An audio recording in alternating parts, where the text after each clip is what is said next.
আমি বানাবো দারুণ টেস্টি টক ঝাল মিষ্টি আচার। দেখো বাজার থেকে নিয়ে এসেছি অনেকগুলো আম। এবার আমগুলো ধুয়ে আমি পরিষ্কার করে নেব। এই যে দেখো ধুয়ে নিয়েছি। এবার আমি আমগুলো কেটে নেব। গাছে তো এবছর অনেক আম হয়েছে, কিন্তু আমগুলো পেড়েও ছিলাম, কিন্তু সেই আমগুলো আর আচার দেওয়া হয়নি, আমগুলো পেকে গেছে। তার জন্য আবার দেখো বাজার থেকে আমি আম নিয়ে এসেছি, আমগুলো এবার কেটে নিচ্ছি।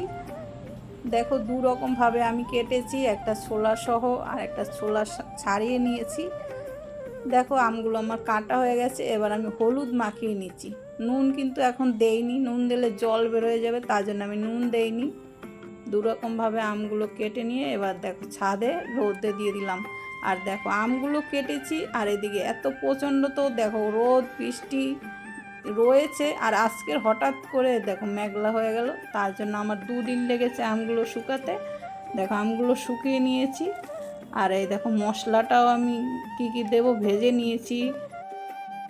জিরে মৌরি পাঁচফোড়ন দেখো সব আমি ভেজে নিয়েছি, শুকনো লঙ্কা হালকা ভেজে নিয়ে মশলাটা গুঁড়ো করে নিয়েছি। তারপর দেখো একটু তেল দিয়ে একটু ফোড়ন দিয়ে আমি আমগুলো দিয়ে দিয়েছি। এবার দেখো আমটাও ভেজে নিয়ে নামিয়ে এবার চিনি দিয়ে দিলাম।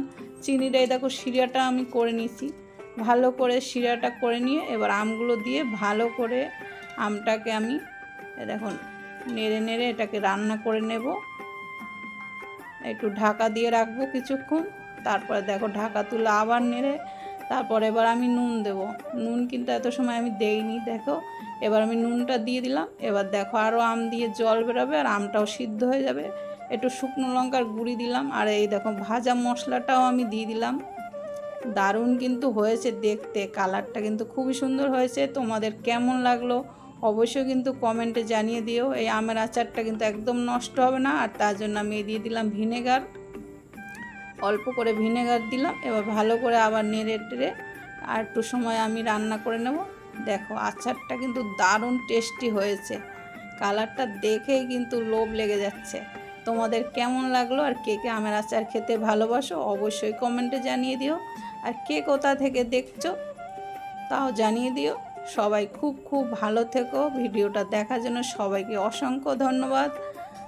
তোমরা এভাবে পাশে থেকো আর তোমাদের ভালোবাসায় একটু একটু করে এগিয়ে যাব। দেখো আচারটা কিন্তু খুবই সুন্দর হয়েছে। আর বন্ধুরা তোমাদের কেমন লাগলো অবশ্যই লাইক কমেন্ট শেয়ার করে অবশ্যই তোমরা জানিও। আর সবাই এভাবে পাশে থেকো, সবার জন্য অনেক ভালোবাসা রইলো।